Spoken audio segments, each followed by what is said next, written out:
You know what they say. Keep it balanced.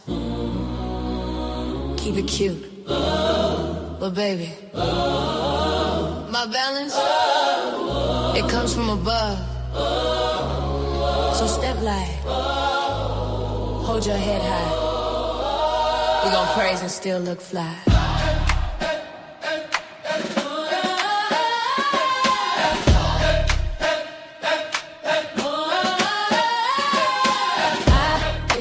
Weighing every season, heart on one side, truth on the other. Grace in my walk, glory in my cup.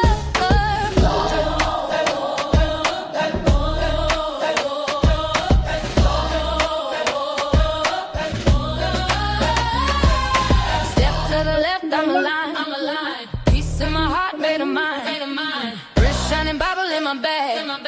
Gold on my neck, Savior in my swag. Hey, born with the scales in my hand. Still I lay it all in His plan. Measured by mercy, not fame.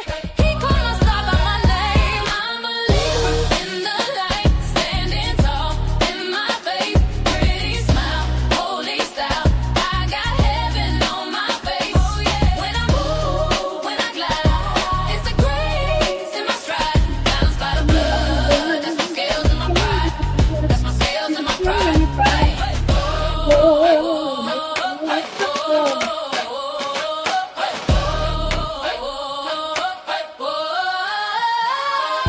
Hands up high, heels on beat, praise in the club, praise in the street. Halo over this laid out lace, little gloss, whole lot of grace. They see the charm, but He sees the core. He opened doors I ain't asking for, so I two-step, testify, slide every turn. He by my side. I'm a Libra in the light, standing tall in my faith. Pretty smile, holy style. I got heaven on my face. When I move, when I glide, it's the grace in my stride. Balanced by the blood, that's my scales and my pride. That's my scales and my pride. Whoa, left, right, spin it, back, stay true. If you love the Lord, let Him shine. Hey, heart in the clouds, feet on the floor. We give Him the praise, then we give Him some more. I'm a Libra in the light, standing tall in my faith. Pretty smile, holy style. I got heaven on my face. When I move, when I glide, it's the grace in my stride. Balanced by the blood, that's my scales and my pride. That's my scales and my pride.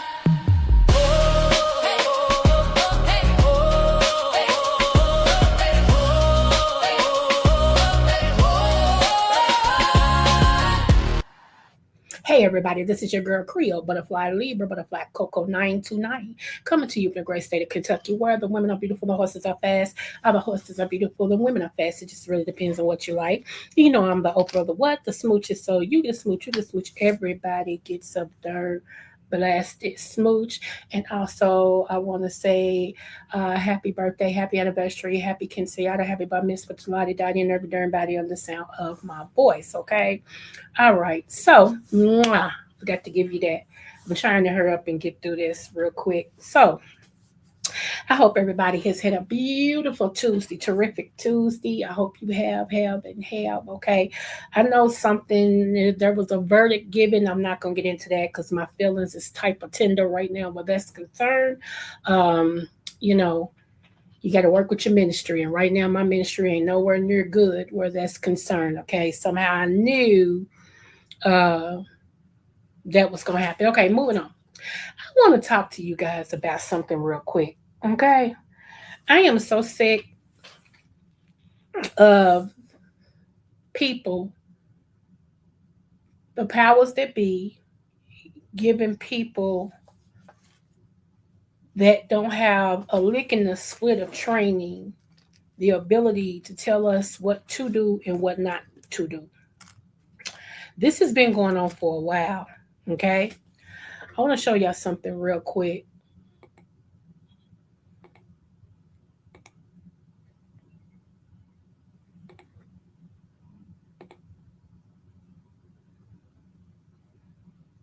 Make sure y'all can see this.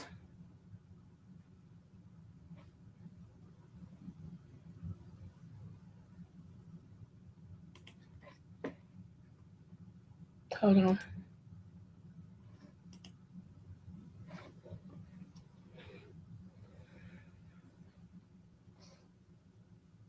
Okay. Y'all can see it. Listen to this young lady right here.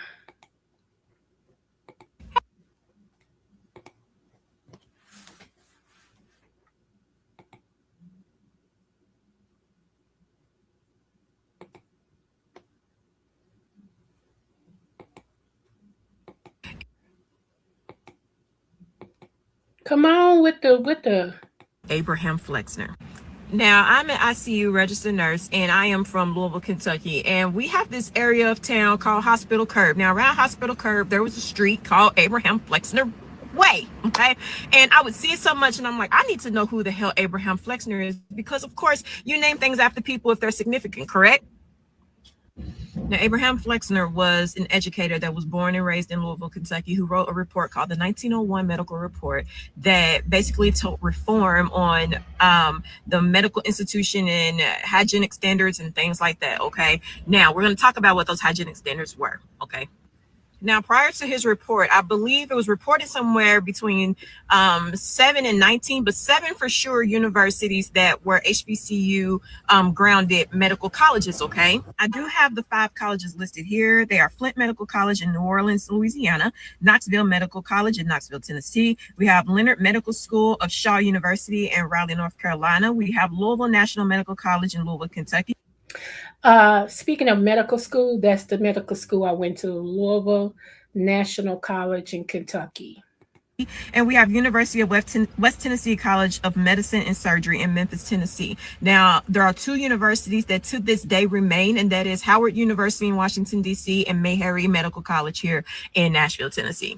Now, before I say what I say, keep in mind that this man was never a doctor.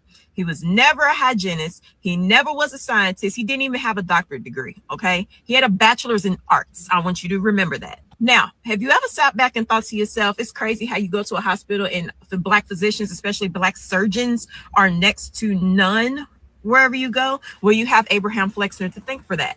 It was Abraham Flexner's ideology from this report that Black universities that were educating Black physicians were substandard and did not meet the qualifications of what a medical university should be and should be teaching.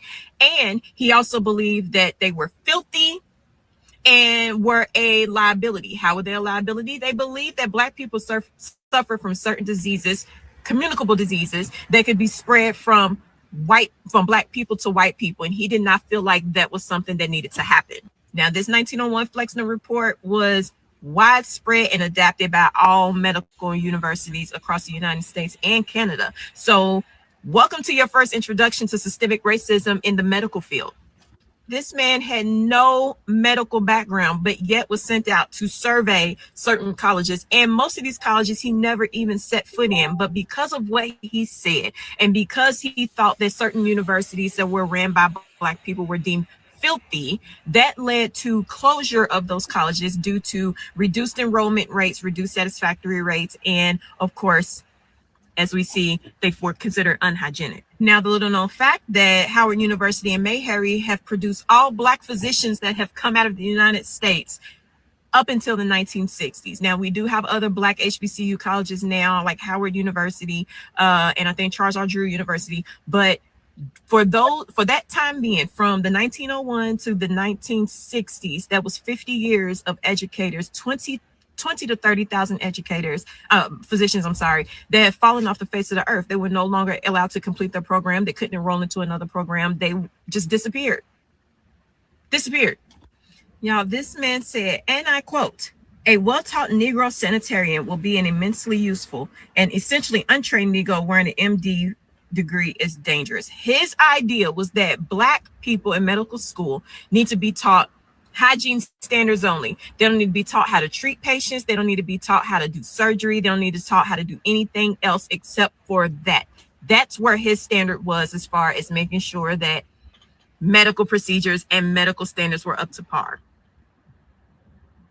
He goes on to say that because Black people suffer from hookworm and tuberculosis, that they should be only remaining in their community teaching and treating their kind of people, whether it's up to standard or not. They should not come within proximity of the 60 million white people with 10 million of them, because then the white people become less than. He then Imagine that. Imagine that. Let's go. decided it was time to dismantle everything and raise up the standards of all these colleges and universities, to the point to where even Mayberry at some point struggled to stay afloat, because what they were doing was not what the other colleges were doing. They were actually doing just fine on their own and succeeding in what they needed to do. But because he came through and decided that we need to raise it up a little bit more to make it harder for them, Black universities were stripped of educators. They were stripped of lab time. They were stripped of research. They were stripped of resources. They had to fight tooth and nail to keep themselves open to do what they needed to do. And Mayberry is still standing to this day. Howard University is still standing to this day. And I love that for them. And as I said, because of those closures, do you know that for 50 years, Black people were not allowed to attend any type of medical university? So if there was no room at Mayberry or Howard University, good luck. 50 years of not being able to attend any other medical university, including Johns Hopkins, University of Pennsylvania, Harvard University, any of those, from 1901 to 1960s. As I stated, those were the only two colleges educating Black people up until the 1960s. The 1960s. My mother was born in 1970.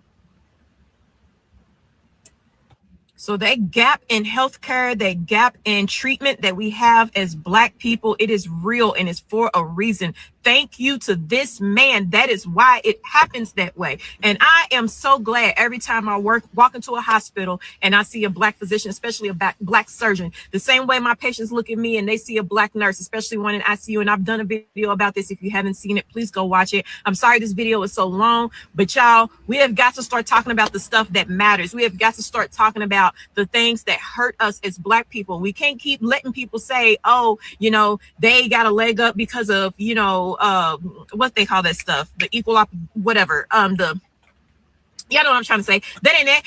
Every person in medical school starts to take the step 1 and the step 2. Okay, they still have to do that. They still have to do the entrance exams. They still got to go to do all their education, and it's harder because we are fighting to get back to a space to where we're behind 50 years, 50 years, y'all.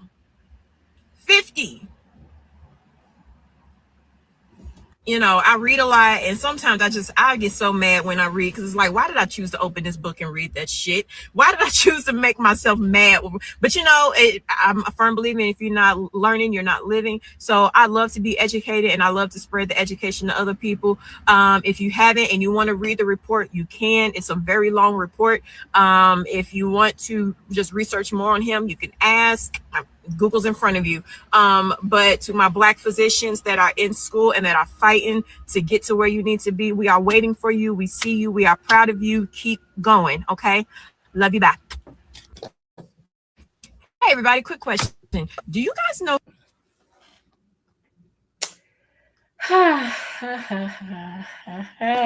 I stopped this. Why is it still going? My God. Something I hate about this computer. You stop something, it keeps going. Y'all.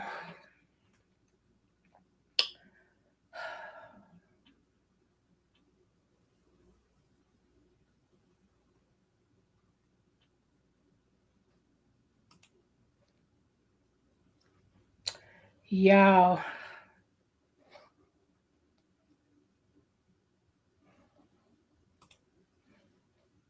Y'all. It's all I can say.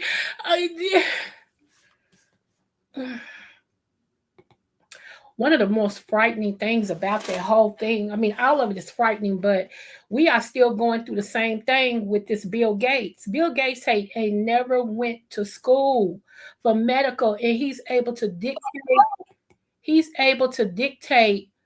to the dag blasted United States about what should be done in medical and food. How is that even possible? And my son said, well, think about it. It has to do with who gets the most money. So did y'all hear about this? Let's go on, since I got your attention, and then we're going to go into us. Okay, here we go. Did y'all hear about this? If you didn't, pay attention. To all of y'all that don't think black things matter, you ain't worried about no type of black this and all of that, and you just love everybody. And I'm not saying not to love nobody, but you should always know what's going on with your own people. Some of y'all, I would be with Harriet Tubman, baby. I would have a shotgun with Harriet Tubman, and our kinfolk, our skinfolk ain't kinfolk. I'm serious. Some of y'all are so delusional. Let me go ahead and play this. Pay attention. Oh,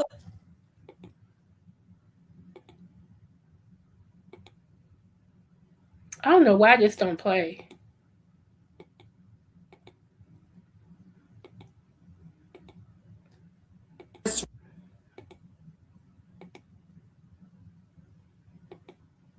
dolls, stomping these dolls out, beating these dolls, and doing all sorts of heinous things to a black doll baby. If this is not CH mixed with racism, then I don't know what is. The Chinese population in China is Chinese people. They are not even in close proximity to black people like that. So what in the fuck is going on? What would prompt them to do this? And then when we say everybody is obsessed with black people, they say, oh, you're lying. No one likes you. We all have black fatigue. When we say people are delusional and it is nothing but pure projection, when they talk about how we operate through the world and how we treat people and how we're dangerous and how we're a threat to society. Here's the thing. These are stress relief dolls, supposedly. Mostly everybody has the black ones. There is a white one. And somebody asked the person, why don't y'all ever promote the white one? They said, oh, it just seems so inhumane. It seems inhumane for you to pull on a white doll but not a black doll. Got it. Society, when it's literally the people that are pointing the finger, 3 are pointing back at them. Because what on God's green earth would make Chinese people make a doll and call it the Natasha doll just to torture it and beat it up for stress relief? A little black baby doll.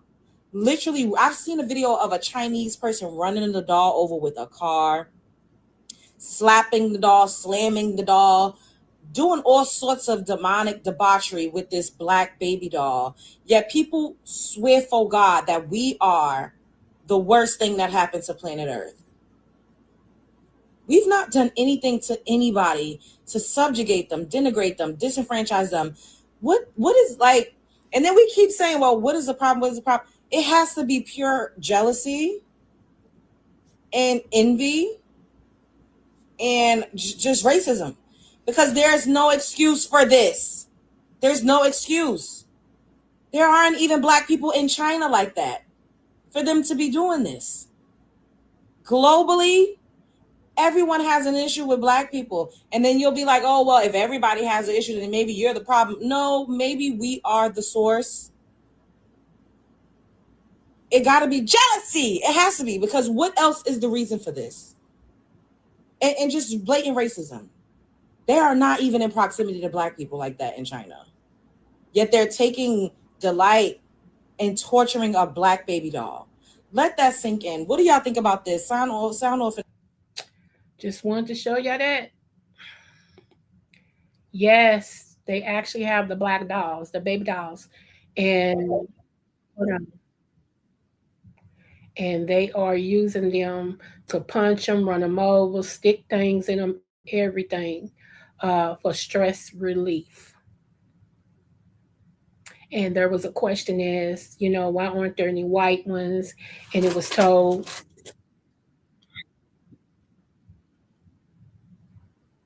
it said, why don't you all have any white ones? And supposedly it was said that they do. But those are so, you can't do that to the white ones because they look so inhumane if we do that. Like, like we're not human. And I told y'all what it was when they sold us some of us that was in Africa, and then when they captured the rest of us that was over here, they made it to where they didn't consider us human, okay, at all. They didn't consider us human. I just want y'all to be aware. I'm not trying to make this people. I just want you to be freaking aware. Okay. Some of y'all not aware of stuff, and I'm not saying to keep this before your eyes all the time and that and all. No, not at all. I'm not saying that. But I am telling y'all that y'all need to know more uh than what the latest line dance is. And some of y'all there's no hope for y'all. And there's no hope. And that's fine. Um, One more thing on that, then we're gonna get to something that's very insightful. Um, I've mentioned one of the parts I'm going to get to. I mentioned that I said stop in one of my other lives and everything. Hello, hey, what's going on, room shaker shaker? Mentioned it in one of my lives and stuff the other day and everything. Not the other day, but once before. I'm gonna break down our blood type and everything. So I'm gonna hit this real quick, then we're gonna move on. This is whoo child. Okay, so I went to Alabama in 2024 was the last time I went. It's 2026. Yeah, it was 2024 the last time I went to Alabama. And my family, like, we have a whole city, you might as well say, that we own, okay? And so I went to our family's grave sites. Like, we own a graveyard. So I went to our family's grave site and was just looking at all the headstones, of the people that came before me, and walking on some of the ground that we own, that my ancestors own. It was really, really, really, I cannot explain how I felt. Okay. I can't explain how I felt. And to look at my mom, because my mom was there, and to look at my mom and everything. And I was like, wow, um, and everything. So as we was pulling out, uh, no, actually before we turned into the gravesite, I said, "Oh my God, is that a cotton field?" And my mama said, "Yeah." I said, pull over." We pulled over, y'all. And I went over there and I did a short in the cotton field. I recorded myself in the cotton field and was like, I can't explain how I'm feeling at this time. I just can't explain it. To know that our people died in this particular, come on now, it was in Alabama. That our people died particular in this particular, this specific cotton field, picking cotton. And a shirt that I get on is made of what they died for. Y'all, it was so real to me. It was so real to me. Oh my God. It was so real to me. I felt it. And just to look at the cotton, and y'all, it was surreal. It was ass and ass. I mean, as far as your ass could see, of cotton. I mean, wow. Um, oh, it's doing something to me. Let me play this real quick so we can go on to something else. Breeding farms. After the slave trade was banned in 1808, plantation owners found a new way to make money, forcing enslaved women to give birth to children who would later be sold. Girls as young as 13 were examined for breeding value. Plantation ledgers tracked pregnancies, births, and even the future sale price of children not yet old enough to speak. Mothers already knew the ending. Most children were taken away before age 10 and sold hundreds of miles south. And the most chilling part? The people running this system wrote everything down like it was ordinary business. Nobody talks about what happened on America's slave breeding farm. Okay, so whew, I'm gonna touch this and I'm gonna move on. The thing about this, y'all, is all of it was bad. All of it. All of it was bad. Imagine you having a child and you have no control over the child. not because the child is bad, but because you're having a child and you know that at any moment, the person that rules you and rules your husband is going to come and get the baby you just laid and got and take it and give it somewhere else. Do y'all understand why you can go to, let's see, I'm in Kentucky, why I can go to, let's see, Ohio, and somebody say, Dad, you look like such a such a. And you be like, I don't even know who that is. And then when y'all meet each other, it's like y'all twins.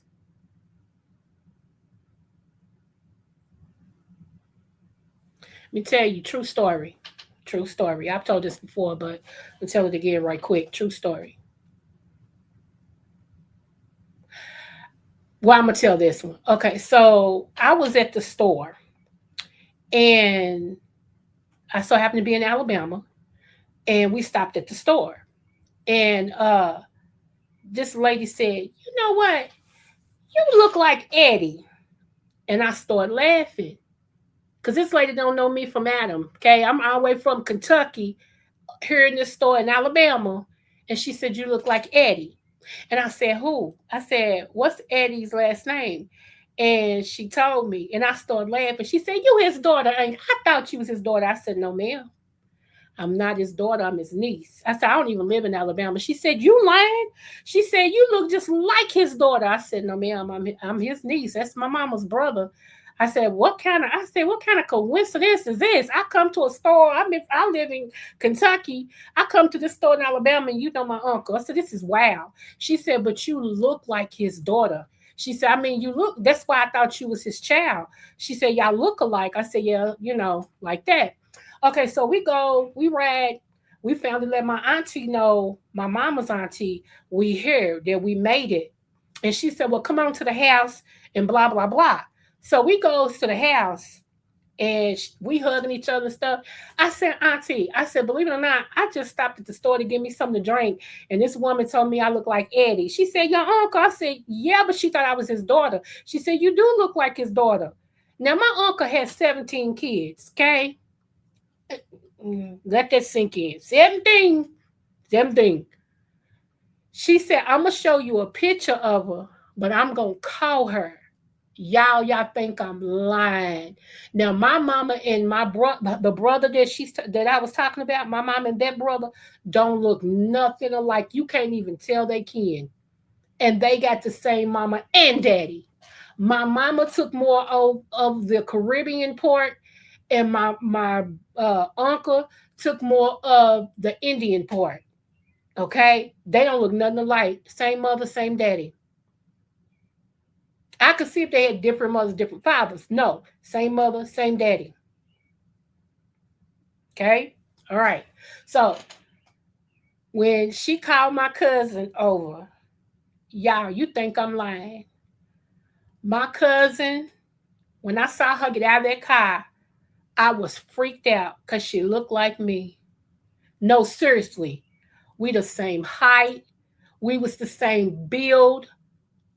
And when she saw me, she was like, oh my God. And she threw her hand up to her mouth. And I'm standing on the porch like, sir, what do you do? Okay. So that freaked us out. Okay. Then that freaked us out. All right. Okay. I'm working for the government. Okay. I was working for the government. And me and this girl used to talk all the time. Everybody say, you know what, y'all can pass for sisters. We know. Same complexion, same build, same features, same hair, and we just got along. And I knew one of my other cousins workers. So me and her was talking about that I see you tomorrow at the family reunion. And she said, yeah, blah, blah, blah. And so the girl that they say I look alike, that we look like, she said, I got a family reunion. I said, girl, everybody got family reunion, don't they? Like that. She said, wouldn't it be funny if we all going to the family reunion? I said, child, there would be more than a coinky dinky. Okay. So my son was standing there too, because he was like, because we all, work for the same company. And I had got him on. So he was standing there too. He said, it would be something, man. It'd be funny. Y'all, we get to the family freaking reunion. How come she's already there with her mama? Me and my crew pull up. My mama pulls up. My sister and her crew pull up. The rest of them, we all pull. My mama hollers at her mama, cuz. Her mom said, "What's up, cuz?" Me and her look up and see each other like, "Shut up." Come to find out we was kin. So what I'm saying, I said all that to say, when they took our children away, and not all of them got separated, but the majority did, and went to different places, different plantations and all that, and was raised in different states and all this and stuff, you never know actually who you're kin to. And that's why a lot of people be like, "Dang, we could pass for twins." You never know. You never know. That's all I wanted to say about that. I took the long way around because I like to use myself as an example. Okay? All right, let's go.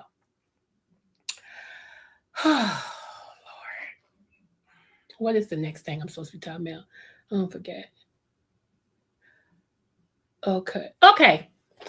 I want to talk about real quick carbon 12. Do y'all know what carbon 12 is? Now, in the Bible, it talks about the number of the beast. The number of the beast is 6, 6, and 6. Okay. That's what it says, right? The number of the beast. Me doing some studying and everything, and I want y'all to do your own studying, okay? Because y'all know certain things was a code are decoded in the Bible, okay?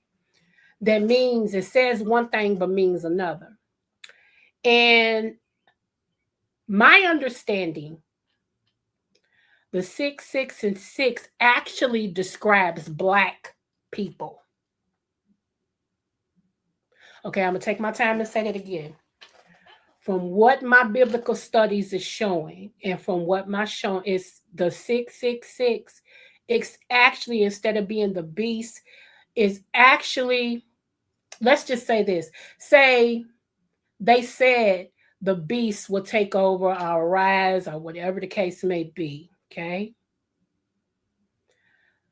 But my studying shows 666 actually stands for you Black people. It stands for 6 protons, 6 neutrons, 6 electrons. That's carbon 12. Let's do it again. 6 protons, 6 electrons, and 6 neutrons, which is the Black man, or the Black person. Now, wouldn't it be something that decoded in the Bible when it talks about in the last days that the beasts of the number 666 will arise, is telling you in the last days that the Black man or the Black person will arise? Okay, moving on. Next thing, I'm going to let y'all think on that. Pray about it, think on it. Let's go. All right, so stand right there with Black people. I have told y'all once before about your blood type, okay? And Dr. let me say his name. Dr. Inframan, okay, actually wrote something, and it says Negroes have been identified as being exempt, okay? Exempt mean excluded from, not included to, okay? Being exempt from the bloodline of Ham, okay? Now, y'all remember, most of your life, you've been hearing people say Black people are from Ham. They the curse of Ham. That's why they skin black. They the curse of Ham. You're walking under a curse. You're the cur. Okay? Everybody's heard that just about. Okay? Let me wake you up. Hello, her. Let me wake you up. That is not true. We don't come from him. Not at all. Okay? Negroes have been identified as being exempt from the bloodline of Ham. Okay. This haplogroup represents the Y DNA of Jacob, the father of the 12 tribes of Israel.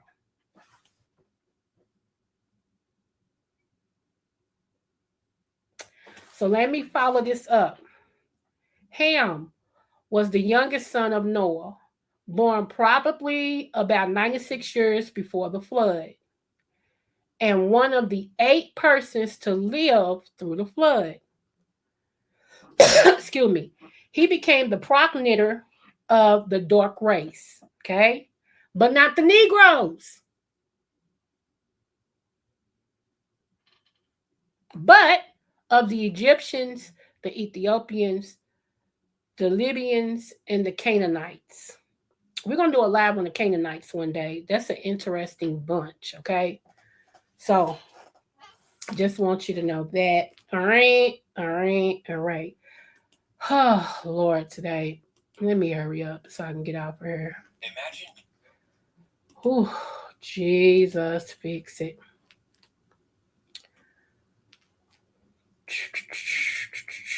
Okay, so we are a product of Shemites. You know how they say you anti-Semitic, and people like me and other people, as well as Eddie Griffin and stuff, always say you can't be anti what you are. And people be like, what's that mean? What's that mean? What they talking about? Because we are Semitic. We come from Shem. We're Semitic. We can't be anti-Semitic because you can't be anti yourself. Now let that sit. Let that sit.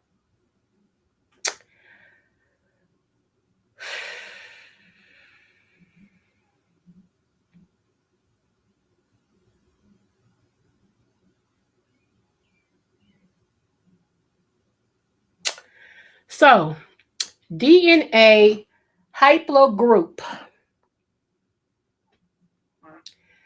E1B1A.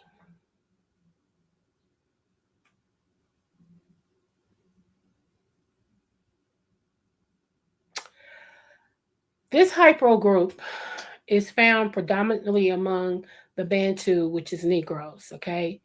Descendants to include but not limited to the African Limba, the West African tribes, the Igbo Jews, African Americans, West Indians, Brazilians, Haitians, and other Negro influenced races throughout the Caribbean and scattered across all different nations. Contrary to false DNA reporting, this is not sub-Saharan or Hamitic haplogroup. It is Semitic in origin, meaning we are Semitic. We are from Shem and not Ham. So we can't be anti ourselves. So when people say you're anti Semitic, it is impossible to be anti. Okay? Okay? Okay. Just wanted to let you know. Okay, just in case you have any type of that you want to know. I just wanted to let you know that. Okay. Today has been a blood teaching. It has been teaching of a sorts. And to all my people that like this type of stuff, thank y'all so much for supporting me and everything. And I told y'all, one or none, I'll be here. I'm coming on when I want to come on, and I'm doing what I need to do. All right. So I will be talking about something different possibly tomorrow. I'm not sure because my schedule has picked up and life is lifing. Okay. Just want y'all to know that life is lifing. And I'm good. I am good. I will not complain. God is good, so I'm good. Okay. And I just love y'all. Like I always tell y'all, I love y'all, and there is nothing you can do about it. Don't forget to like, share, and subscribe. And no matter what the test, always do your best. Yeah. From Kentucky to the world, it's the season of the scale. Creole butterfly, spread them wings, girl. Yeah. Yeah. Born to shine, Libra balance in her soul. Creole roots deep, got that heart of gold. Butterfly in motion, grace when she fly. Every room she step in, the stars multiply. Dr.Creole, wisdom with the style. That Kentucky vibe, make the world smile. Energy, crown sitting high. Royal Libra season, can't nobody deny. Creole butterfly, Libra queen of night. Glowing like the moon in that southern light. From Kentucky fields to the city dream. She the vibe, she the balance, she the queen supreme. Smooth with the talk, yeah, she calm the storm. Butterfly wings, transformation form. She lifting up hearts with the words she say.